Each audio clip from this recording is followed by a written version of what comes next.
안녕하세요. 협상교육 전문가 네고컨설트 대표 김상철 박사입니다.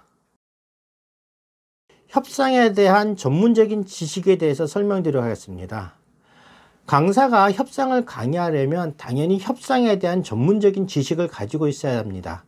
그리고 협상을 제대로 이해하기 위해서는 경영학, 경제학, 심리학, 사회학, 법학 등 다양한 측면에서 입체적으로 공부해야 됩니다.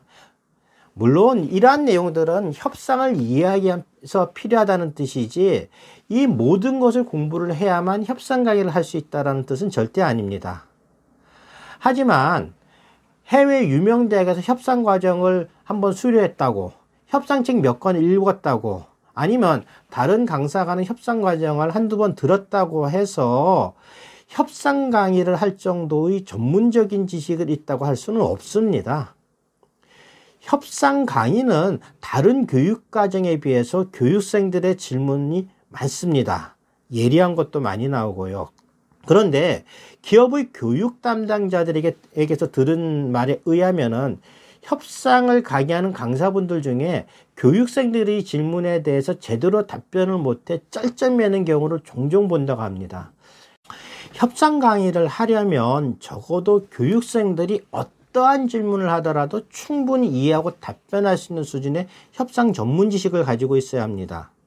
협상에 대해서 강사가 얼마나 전문적인 지식을 갖고 있는지 여부는 그 강사가 협상과 관련한 박사학위가 있는지, 협상책을 저술했는지, 협상 이러닝 과정을 개발한 경험이 있는지, 그리고 결정적으로 그 강사가 가능한 협상 교육 과정이 비즈니스 협상, 세일즈 협상, 구매 협상, 가격 협상, 기타 협상 등 얼마나 다양한 분야에 대해서 다양한 협상 강의가 가능한지 여부를 확인할 수가 있습니다. 그리고 과정별로 강의 모듈을 보면은 알 수가 있습니다. 대부분의 강사들의 제안서를 보면은 교육생들의 직무에 따른 협상 내용이 전부 다른데 비즈니스 협상, 구매 협상, 세일즈 협상의 모듈을 살펴보면 별 차이가 없습니다. 즉 다시 말해서 프로그램별로 다르지 않다는 뜻이에요. 이것은 뭐냐면 협상 교육 프로그램의 전문성이 없다는 뜻입니다.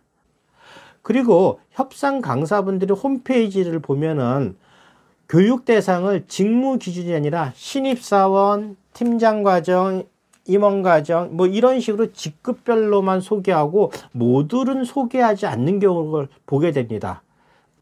이것은 직급별로 교육 내용에 차이가 없다는 뜻입니다. 동일하다는 얘기죠. 신입사원하고 팀장하고 임원하고 교육 내용이 동일할 수는 없는 거죠.